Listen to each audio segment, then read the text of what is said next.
So I'm finally getting around to making this video about the historic vehicle manufacturer that I put up a post about quite some time ago, a number of weeks. So I'll cut to the chase because she's really quite a magnificent example of an unrestored post-war Bentley Rolls-Royce product. And so, without further ado, here she is, my 1952 Bentley Mark VI. She uses a 4.5 litre overhead inlet valve, side exhaust valve, straight 6 Rolls-Royce engine. Give you a quick glance of her. I'll do a more detailed video in the future, but I just wanted to give you a quick overview of the vehicle itself. She's truly quite an amazing example of an unrestored British mark.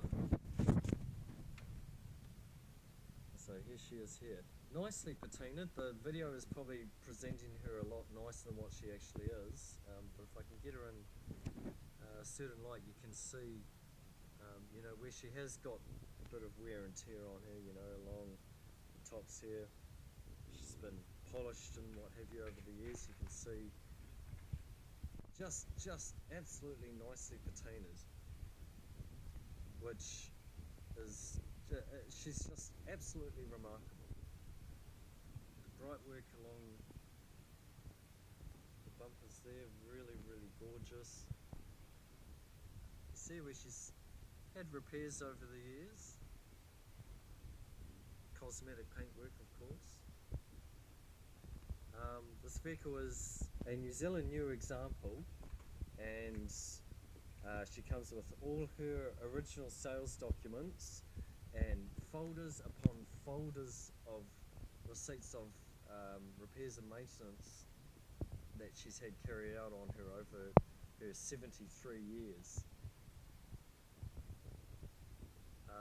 An interesting fact is the original owner, I would have to get the files out to grab his name again, I can't remember off the top of my head, but he purchased her in Wellington, New Zealand in October 1952, and it is believed shortly thereafter he shipped her off to continental Europe, where she did a tour of many months across the European continent. So I imagine that includes such places like the French Riviera, Germany, France, and all the likes there. Now I just wanted to focus this video on a little minor project that I'm working on with her at the moment. And you can see I've got the trims taken off on the B pillar there, and I'm going to do the same on this side as well, but I just wanted to leave that up so you can see how she looks when she's put together. But I'm in the process of ordering new trafficators for her. You can imagine after 70 years they no longer work, and they've actually fallen apart. So I've got new trafficators on the way for her, and there's actually the bracket which they fix into, and then that would simply carefully slide in behind the trims there. I won't do that with one hand because, as you can imagine, the wiring, being 70 years old, is very delicate. And the same with the wiring down here. This is actually a universal wiring that I'm just working on a bit of diagnostics to get her modernised flashing indicators working again. They subsequently just randomly stopped working. I'm sure that's not going to be too much of a problem. But yeah, just get a look of the woodwork. There we are. Again, completely unrestored interior. This is 73-year-old burr walnut veneer, which is sourced from one place and one place only in the north of France. There is a plantation there of which the wood is harvested,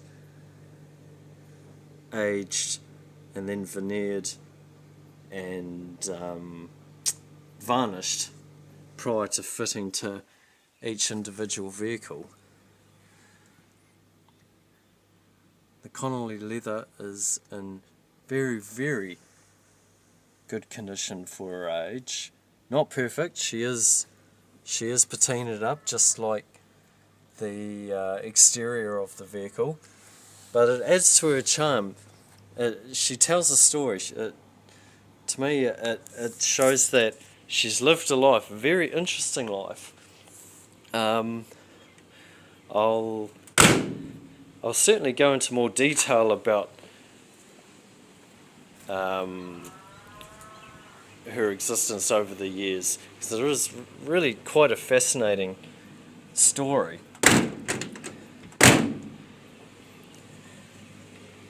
But yeah, there she is, 1952 Bentley Mark VI. First vintage vehicle in what is most certainly going to become a love affair with the British mark.